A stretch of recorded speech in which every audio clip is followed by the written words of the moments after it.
Terrence, thanks for stopping by. Yeah, I appreciate it, man. Good catching back up Good. with I you. know, Yeah. it's been like a week or two. A couple weeks, yeah. Well, I told you I'd be coming down, and then I heard from, I don't remember who set this up, but I'm glad you stopped by. We're having a good couple of days. How's it been going? Everything's good, man. You know, exciting news last week. Yeah. You and I talked about it. Yeah. You know, and anytime that we can take the next steps and moving forward to legalization, you know, it's baby steps, but nevertheless, it's steps. And we talked about it specifically as it relates to DC when we talked, but are there specific things about DC that rescheduling would unlock?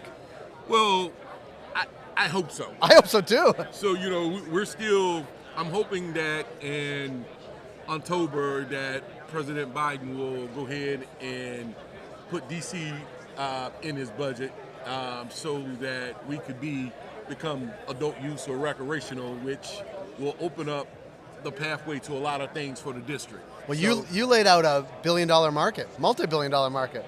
And I did, and I still believe in that because, you know, we're coming up on an election year. So last year we did 22 million.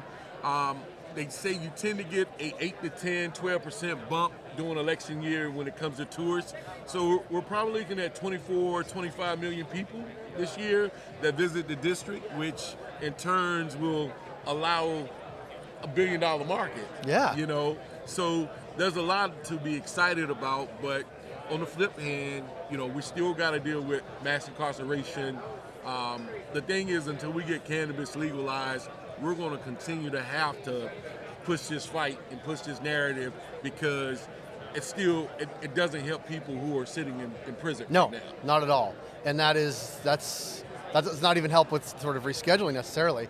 And that is a big challenge. And a challenge specific for DC is that you're a market that's quasi-governed by Congress. Yeah, I mean, and you know, again, you know, you and I talked a couple weeks ago about this, and you know, I'm all about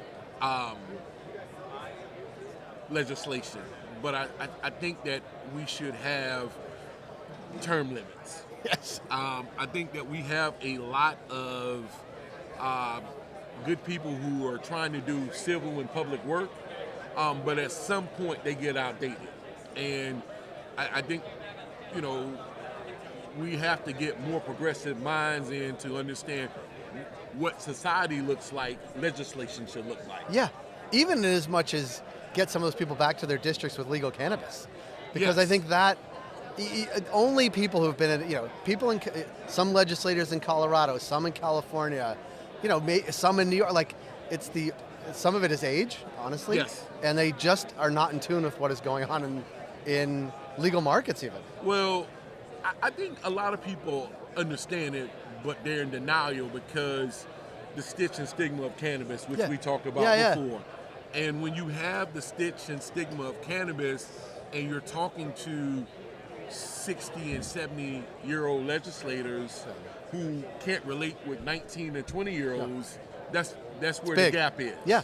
But even in as much as the Virginia governor, he's not that old, and the Florida governor too. The problem is that this whole woke culture, and that people think that you can continue to mass a population. Virginia's absolutely out of their mind. $1.5 billion market, I'm a deal. Yeah. Roads, highways, infrastructure, you name it. All types of taxes to subsidize it, that cannabis was subsidized to help the state. He's not for it. Ron DeSantis is in his own way.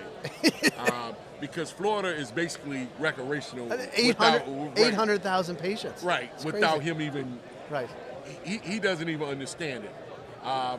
When you have a black market like Florida has, it is sad that the legislator and governmentship does not understand What's going on? What's going on. Like how far removed they must be. Well, they're removed. I don't even think they're removed. I just think that MSOs have pretty much came in, they lobbied, and they've been successful at that. Very successful.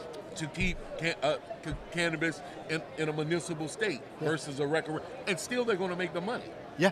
There's 800,000 patients in Florida, which is like twice the size of the biggest medical market anywhere ever. Well, think about this. DC has 900,000 people. Florida has 800,000 800,000 patients. Right. Think about that. Yeah. Yes. And every license is vertically integrated, and that's which costs $25-30 million. Yeah. There's no social equity. Right. There's no nothing. There's no small business owners. No small. Virginia, same way. Yeah. So when we keep talking about social equity, and you and I talked about that, and as it relates to the justice piece, or the appropriation piece, or the reciprocity piece, nothing's there. These are examples of why I speak and why I continue to push the narrative is, does that even add up? No. But majority of your patients are people of color. Yeah, right. But they don't have a business. And we own less than 3% of this business, right? Or this industry. So it's sad, but nevertheless, this is why I'm here. This is why I continue to do the work and talk about how to propel forward from a legislation standpoint, from an advocacy standpoint, and from an ownership standpoint, because I am an owner in the business. Right. So, yeah. Yeah. And I think, the industry's lucky to have you, so doing all those things, and need more of you. If you could just clone yourself. We talk about clones a lot in cannabis. You can just clone yourself. We'll take a little snippet, and then we'll grow it over here, and then we'll grow over there. Right. But let's go back to local, and let's call the DMV, like the market in DC, Maryland, and Virginia, because it'll be the southernmost, well, DC may be the southernmost market there is right now. Recreational, quasi-recreational market in Maryland too. Talk about that, because it seems to me like the country is broken down into some regions. The Northeast is seeping down. Right. Florida is ascendant, so there'll be fewer and fewer states that in between that. West is moving east, with the exception of Texas, and the Midwest is growing every year. So like we're looking at these more and more states coming online. And like, how do you take a look at that and say, how do we get more minority owners in there? How do we get a more equal industry? First of all, we have to get our local and state legislators to buy into social equity. So if you talk about the DMV, Maryland has, Hogan did a terrible job. Westmore is doing a phenomenal job at social equity, right? I think Pennsylvania is doing a great job at it. New Jersey, the jury's still out. Yep. New York, I think they will, but New York's biggest problem is the black market, the illicit market. But when you go south, once you get to Virginia, you jump down to Georgia, which I think that rescheduling cannabis is going to help Georgia ride its horizon in terms of going from 3% THC to having 4 or 5 shrews to a enormous market, right? I think you got Metro Atlanta, Metro Augusta, Savannah. Those are your progressive cities. And it's also most of the population. Exactly. I think that at some point, now that Georgia's going to come online, the biggest fear that I fear, though, is that the FDA is going to patent a lot of cannabis products and then want to get into to let big pharma crawl in. So if we can keep things at a state level and let states continue to make the decisions how to deal with their cannabis patients or their recreation patients, I think we got a shot. If we allow the federal government to step in, I think that the FDA is going to allow, at some point, they're going to lobby so hard that just like alcohol, it's going to take over. Yeah. And we'll continue to watch. Yeah, we'll continue to watch. And I think the biggest thing is, in any of this propelling forward, as I talked about, is who do we vote in? What are their likes and dislikes when it comes to cannabis? And their relative age. And their, exactly. And who are the advocacies that actually they align with? Right. Because we can't just go on the Lost Prisoner Project or this or that.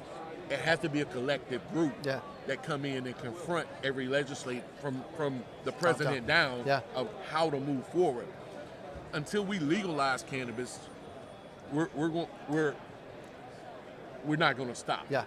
But you think about this, and you know this. It took us 54 years to reschedule. Right. It's funny. It's just this week though, right? It's like, and then we happen to be at a conference. Right. But it does. It's. I think it is not lost. But we work. We work in cannabis every day. But the outside, like, but then I was looking at the news. Like, this was in every news outlet in America. And then you realize, like, we're so close to it, but everybody's paying attention to it now. Well, not only that, I did an interview for Hearst Media the other day, and the other night I was up midnight. The last 3 minutes of Stephanie Rue, MSNBC, reclassifying. Yeah. What is that going to mean to America? Now, it's the last 3 minutes. When it becomes the first 3 minutes, that's the A block. It's going to be a big block versus the Z block. Yeah. That's when we're going to get some traction. I'll tell you, my prediction is over the next 3-6 months during the presidential election, it's going to come up a lot. It's going to come up a lot. And it's going to come up people speaking for it and against it, but it's going to come up a lot. Well, we got the 60-day public forum. Schumer has already said that he's going to put the Safer Bank Act and the FAA package, which will get passed in the next 60 days. Once cannabis becomes bankable, every investor, every stock, cannabis stock, is going to go high, right? Not to mention that the 280E goes away. We talked to a big MSO. Yeah. He said dollars for dollars this year, if next year, $50 million back to our bottom line. Like $50 million. $50 million. So, and in DC, it's even crazy. You get 65%, then you tax another 65%. Right. So, or how it taxed 130%. Right. So if you tell somebody that they made $2 million and that it's that they're going to get 65% of that money back to their bottom line, that's huge. Yeah. It's more for the percentage seems bigger. It's more important to small businesses than big businesses, but for a big business, $50 million, it's that's a lot too. Right. So in aggregate, it's billions and billions of dollars. It's billions and billions of dollars, and what it also is, it takes the cannabis industry to the next level. Yeah.